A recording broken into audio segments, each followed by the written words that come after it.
Today at Issue. I'm Steve Highsmith. Welcome back. We're joined this morning by Republican candidate for Senate, Pat Toomey. Talking about Ben Bernanke, the Senate reconfirmed him as Fed chair this past week. You didn't like that. You didn't think that was a good idea. You know, it was a tough call for me, but no, I thought that the Senate should have voted no. And here's why.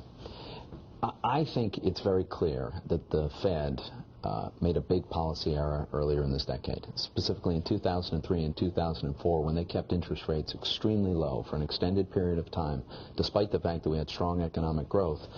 They created the credit bubble, which led to the real estate bubble, which famously collapsed. You think basically they should have sent a signal that if you mess up like that, you shouldn't be rewarded? Well, now, so the next question is, right, is that an unforgivable sin in and of itself? And I would say not necessarily, but here's the problem.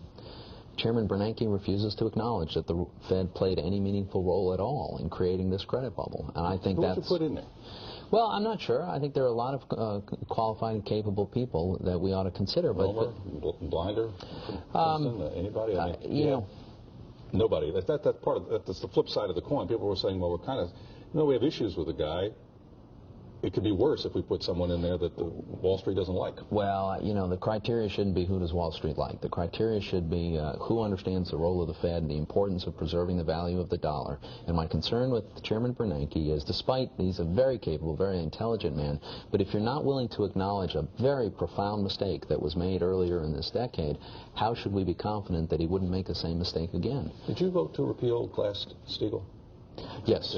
You had just been in for your first year, I think, or somewhere around there when that came up. Some people look at this crisis and they say yes to what you just said, that the interest rates were kept too low, but they also think that it was a mistake to let banks get further into investing, and that created a lot of these issues. Yeah, the problem is, with that theory, is that there's nothing at all about the repeal of Glass-Steagall that allowed banks to do any of the activities that caused this problem. The problems were clearly very heavily concentrated in residential real estate, specifically subprime was the big driving problem. Banks were doing that long before we repealed Glass-Steagall, and it had nothing. Repealing Glass-Steagall had nothing to do with that.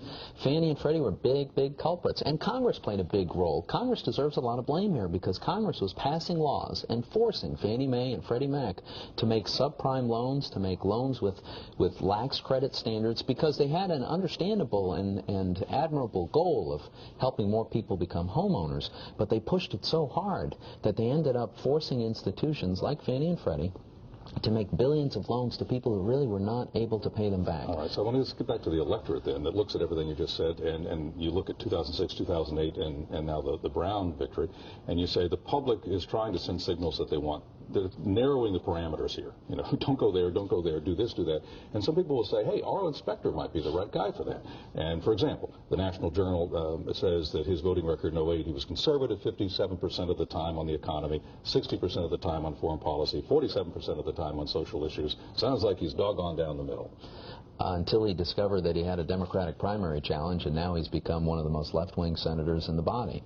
The problem with Senator Specter is, I think he's made it pretty clear, especially in recent years, the only principle that's really important to him is his own re-election. I mean, he left the Republican Party because he couldn't win a primary. He pretty much admitted that.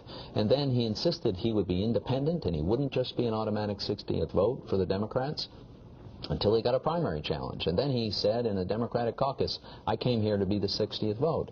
The other problem for Senator Specter is he's just on the wrong side of so many of the important issues. I mean, he supported all the bailouts, he supported the big stimulus bill, he supports cap and trade, he supports denying workers a secret ballot when they vote on elections. He supported a big government takeover of health care. This isn't where most Pennsylvanians are. What was your take on the flap that he had with Republican Michelle Bachmann, the Congresswoman, for telling her to act like a lady in a recent interview? He apologized for that. Yeah, I know he did apologize, and that's fair enough. He made his apology, but I have to say it did sound like somebody who's a little bit out of touch. I mean, that's it struck me as a patronizing attitude towards Congresswoman Bachmann. What do you make of this statement? State Democratic Party Chairman T.J. Rooney said of Arlen Specter that Specter would have a better chance of winning in November than Joe Sestak because Specter would be, quote, this is T.J. Rooney's words, more true to our base, end quote. It sounds like you think T.J. Rooney doesn't know what his base is. Well, You know, you'd think he's what, the chairman of the state party. He ought to know his base better than I know his base, but it's hard to see how Senator Specter, who's been on both sides of so many issues and was a Republican for 40 years, but as of late, has he been truer to the base, you think? Well, as of late, he's been voting the same way as Joe Sestak. Would you, when it comes to spending, you know, where entitlement is about 28% of the budget in the early 90s, it's about 38% now. Would you cut entitlements? Would you go in there and say we're going to, or just slow the growth? You can't just go in and cut entitlements, because entitlements are the big ones, are Social Security and Medicare, and they constitute an intergenerational promise. You have people who paid into a system their whole working life with the promise that they'd get certain benefits. So you can't pull the rug out from anybody who's currently in the program or close to it. But I do think we need to reform it for younger people. All right, I want to follow up on how in a moment. NBC 10 at Issue continues with Pat Toomey right after this.